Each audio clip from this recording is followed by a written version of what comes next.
Now, as a last question out of what I decided to ask Your Honor tonight, is I met one Ahmadi. He was marvelous, young in the age of my son, and he was very bright, good Muslim.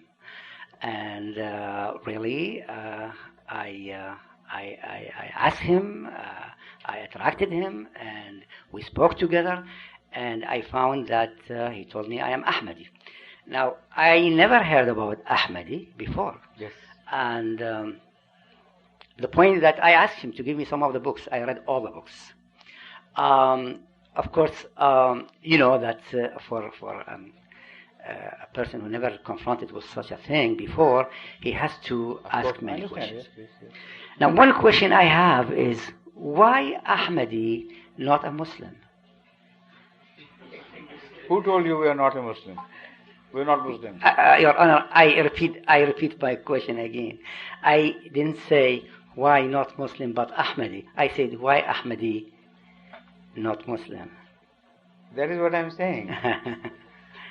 We think and we believe. I know, but I believe you are Muslims. Ahmadis are Muslims. I believe that too. Right. So why he did not say to me that he is a Muslim rather than say Ahmadi? Yes, I tell you why.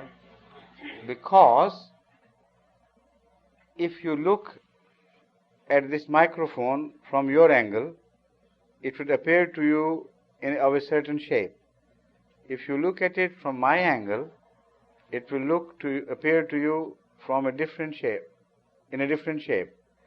So with the changes of angles, the visions change. As far as Hazrat Muhammad Rasulullah sallallahu alaihi wasallam is concerned, during his time, there is one single Islam. From whichever angle you looked at it, it was just one insplittable Islam. But with the passage of time, when views began to change, so many images of Islam began to grow. Some saw Islam from the Shia vantage point. Some saw Islam from Sunni vantage point. Some from Maliki vantage point. Some from Hanafi vantage point. Some from Ahmad bin Hanbal, from some Shafi vantage point, so on and so forth. So the Islam remained the same, but the images began to differ. Now, instead of telling anybody that this man belongs to Shafi school of thought, if you start describing all the differences between the Shafis and the Hanafites and the Shiites and so on, how long will it take to introduce a single person? On the other hand, if there is one belonging to Hanafi group, you know what Hanafis are. So it is just enough for you to learn that somebody is a Hanafi. It makes the matter so much easier.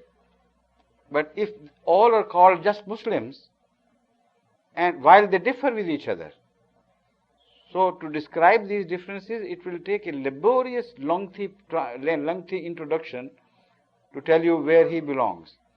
Now, I understand your sentiments, but I think there is one confusion which must be removed here.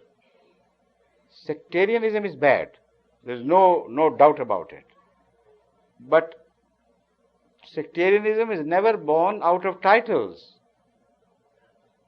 Titles are born out of sectarianism. So by removing titles, you can't do anything. You can't improve anything. You'll only create confusion. You see, the titles did not give birth to Hanafiism. The title did not give birth to Shiaism. The title did not give birth to Ahmadi school of thought.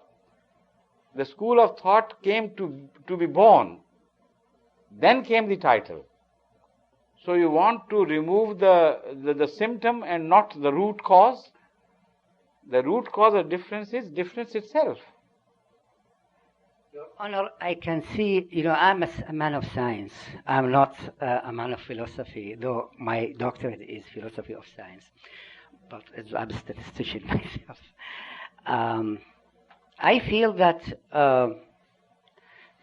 such great forces like the Ahmadi or what they call Shi'i with whatever, or Sunni, if they come together to discuss whatever they think, don't you think that it will be much easier in the sense where Salah ad-Din he did in Egypt? Don't you remember that Egypt was a 100% Fatimi Shi'i, and then Salah ad-Din with his brilliant... Forget the history. I agree with you that the best course of coming to a better understanding and to try to achieve unity is through dialogue.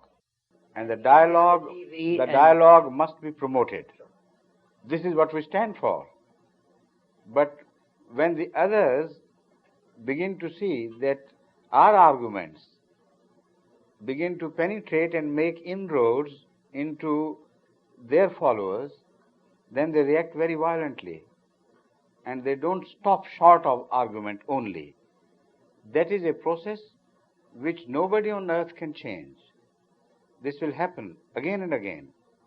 Why do you think people try to obstruct the passage of Islam through force? When Hazrat Muhammad Rasulullah Sallam raised the voice, he was just one person. Why was the society threatened? What was he doing to them? Why the sword was raised against him? The only reason was that they knew the message was potent, it was powerful. If permitted to spread, it will go on conquering, and nobody will be able to stop it. So it was acceptance of defeat in logic which resulted into recourse to sword and despotic methods. The same happens here. Why don't you become realists, please? Just being, you say you're not a philosopher, but you are being a philosopher, unfortunately. Instead of being a realistic, pragmatic person, why don't you see that the present day Muslim leadership in every sect is so non-tolerant, so narrow-minded, and so far off the truth that in the name of God they teach people to kill their own fellow brothers and other human beings. Well, if this is the attitude, I agree with you. If that is the attitude, however can you imagine that a dialogue can take place? You see, the Muslim leadership in almost every sect, they think they possess human beings. They think they are masters of human beings. They think they are gods who are proprietors of everything. So if any person leaves their leadership and changes side to another person's, any other body's leadership, then they become furious. They cannot tolerate it. That is what I have been trying to tell a gathering 2 nights ago. I said, when religious leadership begins to play God, nothing can be done. The things are gone, the point of return. Because, you see what is happening today, not only in Islam, everywhere in the world. Muslims, Hindus, Sikhs, whatever you call them. If their followers leave God and deviate from God, they do not care.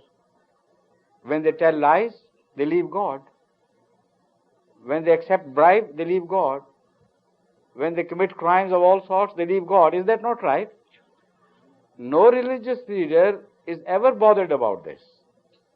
The whole world belonging to different religions is becoming more and more corrupt with the passage of time, and they don't care.